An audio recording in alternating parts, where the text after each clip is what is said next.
This is FYI on your TV, brought to you by Hometown News. I'm Kathy Botham, and I have got my co-host back in the hot seat with me. Robbie Hull's back with me.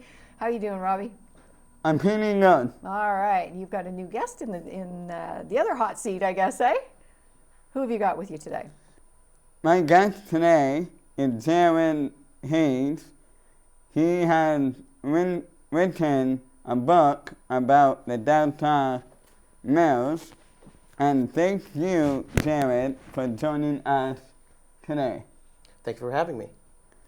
You made a book from a paper you wrote in university.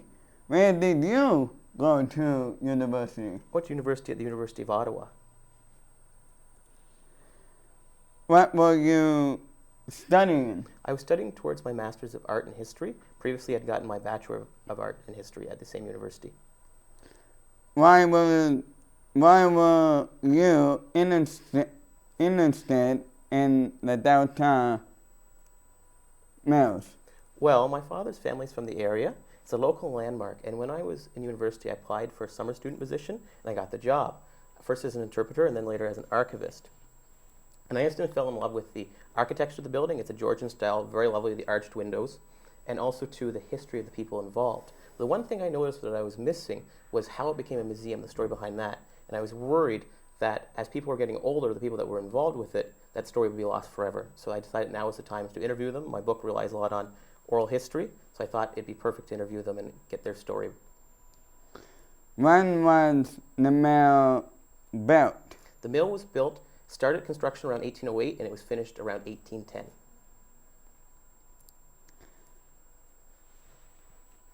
Can you talk little bit about the history of the mill?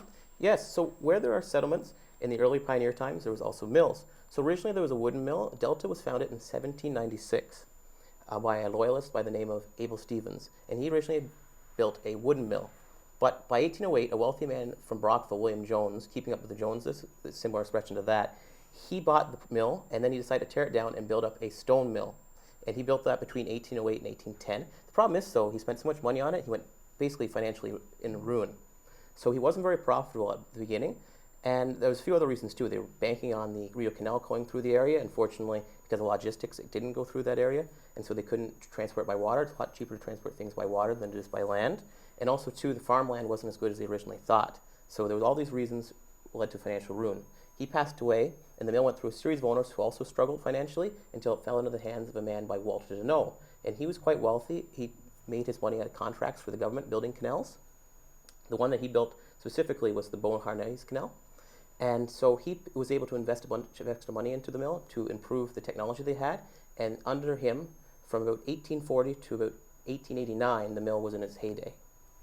It was producing about 6,000 barrels a year. The average mill produced about 3,000 barrels a year. Wow. So very, very impressive. After him, the mill fell into the hands of a gentleman by the name of George Haskins. And when he was the miller, milling started to decline. So around 1891, there was 2,500 mills in Canada. By 1911, we're down to about 1,000. So what you are seeing is the industrialization of milling. These small town mills are closing down, and larger industrial mills are taking over. And so from there, it starts going into a period of decline again, unfortunately. The final owner of the mill was Hastings Steel, and in order to stay afloat, he ran a number of other businesses. He also ran a feed store at the mill. He sold Robin Hood flour on the side, and he also was an electrician. So anything to keep the mill open, and it closed officially in 1960.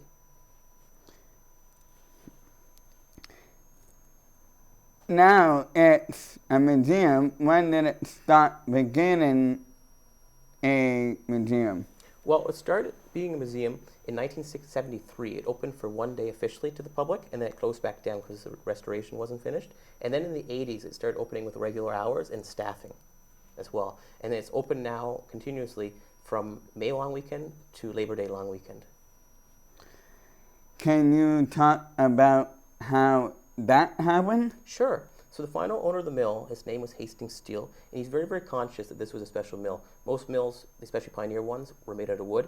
They didn't have Georgian architecture, and so he knew there was something special. But he was worried that without him, it would fall into disrepair, and it had already started because he was in his 80s by the time he closed down. He was in poor health, and so he decided to take 4 people, I called them the original four in the book, and he told them, I will sell the mill to you for $1 on the condition that you turn it into a museum. They agreed. Their names were Albert Fry, Mildred Sweet, Elizabeth Robinson, and Robert Tuck. Soon afterwards, a gentleman by the name of Harold Russell joined them, and so they were involved in the area. Whether a lot of times they came to the mill for flour themselves and other materials, so they knew the area quite well as well. Many of them were summer cottagers, or also just locals that lived there, and so they slowly but surely turned the mill into a museum. But how do you do that, especially because it was in disrepair? They did an archaeological survey, and they realized they needed $25,000. How do you raise $25,000? So they started doing community fundraisers and approaching the government for grants. And along the way, the mill was brought to the attention of the Historic Sites and Monuments Board of Canada. They were quite interested in it. They didn't know it existed beforehand, and so they sent a gentleman to do a survey, and they realized that it was even more special than they thought because it was connected to two people, Abel Stevens, mentioned earlier, and his brother Roger Stevens, or so they thought. And they were two early loyalists. It's almost like a James Bond movie. They had fought for the British during the American Revolution, and at one point, Roger Stevens was captured, and he was set to be executed by the Americans. Well, his brother, who was also a Baptist preacher, broke him out of prison. So it's these fascinating stories of they lived quite an amazing life. And Roger Stevens Drive, when you're driving into Ottawa, that's what that road's named after.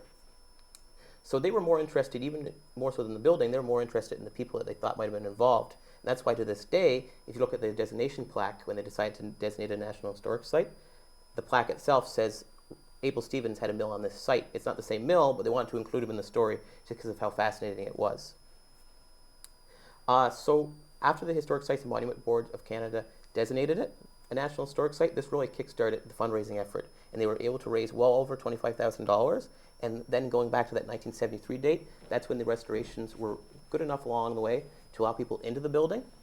And they were allowed to have a celebration in July of '73 in between the Mill Society and also to the Government of Canada. When did you publish this book? So I started writing in 2020, and I published it in 2021. Where can people get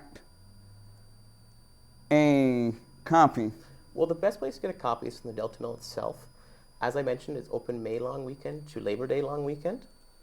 You can also get copies. Many local bookstores and museums have also been very supportive. So you can get copies at the Heritage House, Owley's Books in Smith Falls. You can also get it from Sparks Books in Perth, from Here to Affinity in Brockville, the Book Emporium in Marrickville, and Novel Idea in Kingston. You dedicated this book to your grandfather. Can you tell us about him? Sure. So my grandfather was a huge influence in my life. I think that my first love for history started because I would listen as a kid to the stories he would tell. And he'd talk, his parents were from Eastern Europe, so he'd talk about stories, not just about his own childhood, but about theirs as well, and just the way life was so different back then. And I was fascinated. And when I decided to study history in school, he was one of the main supporters, and he told me to go ahead with it. Unfortunately, he passed away while I was writing the book, so I thought it was just fitting to dedicate it to him. I have one more question. Will you sign our book? Of course, I'd be happy to. There you go. Thank you very much. We'll put that on the bookshelf, eh, Rob? I started reading it on the weekend. I just got it on the weekend, so I'll have to finish it up. Very interesting read. Really impressed that it was your paper at school. Thank you. There you go. And there's your pen.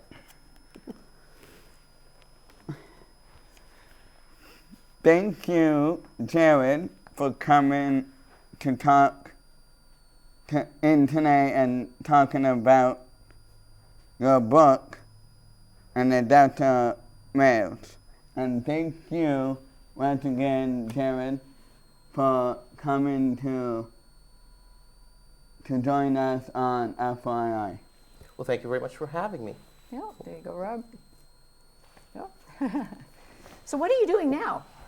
Well, I work for the City of Kingston in Information Records Management. Mm-hmm. I started there in 2022. As soon as you graduated?